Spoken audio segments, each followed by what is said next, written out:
Hi friends, ఈరోజు technical అనాలిసిస్లో ముఖ్యమైనటువంటి trend lines గురించి, వాటిని ఎలా ఉపయోగించాలి, వాటి ద్వారా ఒక షేర్ ప్రైస్ మూవ్మెంట్ని ఎలా తెలుసుకోవచ్చు అనేది వివరంగా చూద్దాం.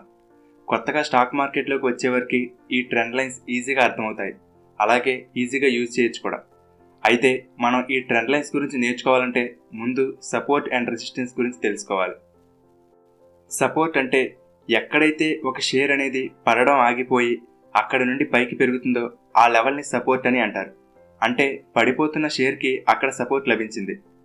అలాగే రెసిస్టెన్స్ అంటే ఎక్కడైతే ఒక షేర్ అనేది పెరగడం ఆగిపోయి అక్కడ నుండి క్రిందకు పడుతుందో ఆ లెవెల్ని రెసిస్టెన్స్ అని అంటారు. ఉదాహరణకి ఇక్కడ చూద్దాం. పడిపోతున్న ఈ షేర్ ఈ ప్రైస్ దగ్గరికి వచ్చేసరికి బౌన్స్ బ్యాక్ అయ్యి తిరిగి పెరిగింది.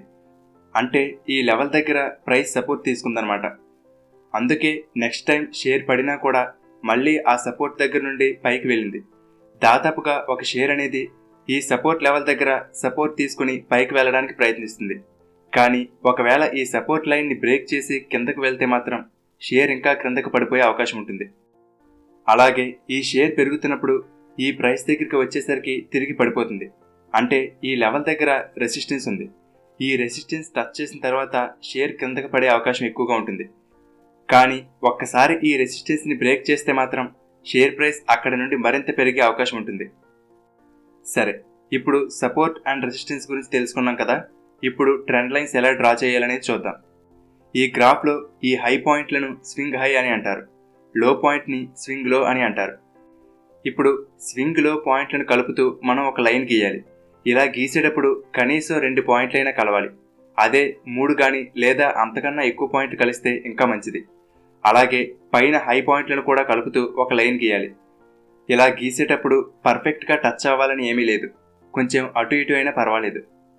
ఇక్కడ మనం గమనిస్తే ఈ హై పాయింట్ కన్నా కూడా తర్వాత పాయింట్ హైలో ఉంది, దానికన్నా తర్వాత పాయింట్ ఇంకా హైలో ఉంది.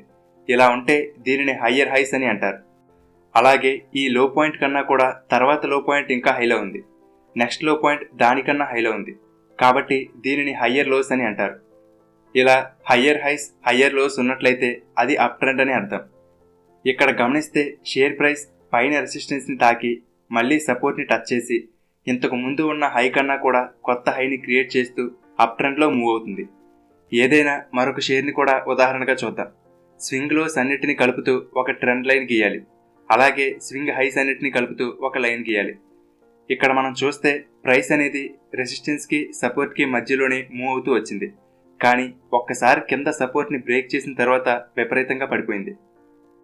సరే, ఇప్పుడు డౌన్ ట్రెండ్ గురించి చూద్దాం. ఇక్కడ కూడా హై పాయింట్లను లో పాయింట్లను కలుపుతూ ట్రెండ్ లైన్స్ గీయాలి. ఇక్కడ చూస్తే ఈ లో పాయింట్ కన్నా కూడా తర్వాత పాయింట్ ఇంకా లోలో ఉంది, తర్వాత లో పాయింట్ ఇంకా క్రింద ఉంది. ఇలా ఉంటే వాటిని లోవర్ లోస్ అని అంటారు.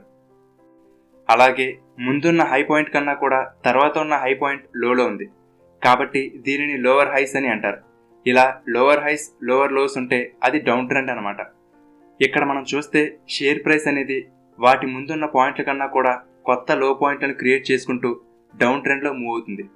ఈ అప్ ట్రెండ్ డౌన్ ట్రెండ్ కాకుండా మార్కెట్ ఒక్కొక్కసారి సైడ్ వేస్లో మూవ్ అవుతూ ఉంటుంది. ఇక్కడ చూస్తే ఈ ప్రైస్ ప్రీవియస్ ఉన్న హైని కానీ క్రింద ఉన్న సపోర్ట్ని కానీ బ్రేక్ చేయకుండా అలా ఒక రేంజ్లో కదులుతూ ఉంటుంది. ఇలా ఉంటే దానిని సైడ్ వేస్ అని లేదా రేంజ్ బౌండ్ మార్కెట్ అని కూడా అంటారు. ఈ మూడింటిలోనూ ప్రైస్ అనేది రెసిస్టెన్స్ని తాకి కిందకి రావడం, అలాగే సపోర్ట్ని టచ్ చేసి పైకి వెళ్ళడం చూడవచ్చు. దీనిని ఉపయోగించుకుని ట్రేడింగ్ చేసేవాళ్ళు సపోర్ట్ని తాకినప్పుడు ఆ షేర్ని కొనడం, రెసిస్టెన్స్ని తాకినప్పుడు అమ్మేయడం చేస్తుంటారు. మరొక ముఖ్యమైన విషయం ఏంటంటే, ఒకవేళ షేర్ ప్రైస్ అనేది రెసిస్టెన్స్ని బ్రేక్ చేసి పైకి వెళ్తే తరువాత అదే రెసిస్టెన్స్ సపోర్ట్గా కూడా మారుతుంది. ఇక్కడ మీరు చూడవచ్చు, షేర్ ప్రైస్ అప్పటి వరకు రెసిస్టెన్స్గా ఉన్న లైన్ని బ్రేక్ చేసి పైకి వెళ్ళింది. కానీ తరువాత పడిపోతున్నప్పుడు అదే రెసిస్టెన్స్ లైన్ అనేది దానికి సపోర్ట్ అయింది. అలాగే ఇక్కడ చూస్తే సపోర్ట్ని దాటి క్రిందకు వెళ్ళిన తర్వాత షేర్ విపరీతంగా పడిపోయింది. కానీ తరువాత షేర్ పెరుగుతున్నప్పుడు ఆ సపోర్ట్ లైనే రెసిస్టెన్స్గా మారింది.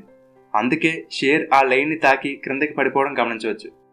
అలాగే ప్రతిసారి షేర్ ప్రైస్ సపోర్ట్ అండ్ రెసిస్టెన్స్లను టచ్ చేసి వెనక్కి తిరిగి రావాలని లేదు. అప్పుడు ఉన్న మార్కెట్లను బట్టి, న్యూస్ని బట్టి సపోర్ట్ రెసిస్టెన్స్లను బ్రేక్ చేయవచ్చు. అందుకే సపోర్ట్ని టచ్ చేసిన వెంటనే పైకి వెళ్తుంది కదా అని ఆ షేర్ని కొనకూడదు. కనీసం ఒక క్యాండిల్ రివర్స్ అయిన తర్వాత కొంటే మంచిది. అలాగే స్టాప్ లాస్ కూడా ఖచ్చితంగా పెట్టుకోవాలి. అంతేకాదు, ఒక్కొక్కసారి ఫాల్స్ బ్రేక్అవుట్స్ వస్తుంటాయి. అంటే షేర్ ప్రైస్ అనేది రెసిస్టెన్స్ని బ్రేక్ చేసి పైకి వెళ్ళినట్టే వెళ్ళి మళ్ళీ తిరిగి వెనక్కి వచ్చేస్తుంది. రెసిస్టెన్స్ని బ్రేక్ చేసింది కదా, పైకి వెళ్తుందని కొనేస్తే అక్కడ నుండి పడిపోయింది.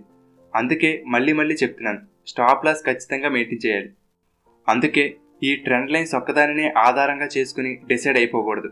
వేరే ఇండికేటర్స్ కానీ క్యాండిల్స్ కానీ సిగ్నల్ ఇస్తే అప్పుడు కొనడం లేదా అమ్మడం చేయాలి. ఓకే ఫ్రెండ్స్, ట్రెండ్ లైన్స్ అంటే ఏంటో తెలిసింది కదా. ఇప్పుడు ఈ వీడియో అయిన తర్వాత మీరు కూడా చార్టింగ్ వెబ్సైట్లో కానీ ఇన్వెస్టింగ్ వెబ్సైట్లో కానీ లేదా మీ ట్రేడింగ్ అకౌంట్లో ఈ ట్రెండ్ లైన్స్ని డ్రా చేయడం ప్రాక్టీస్ చేయండి.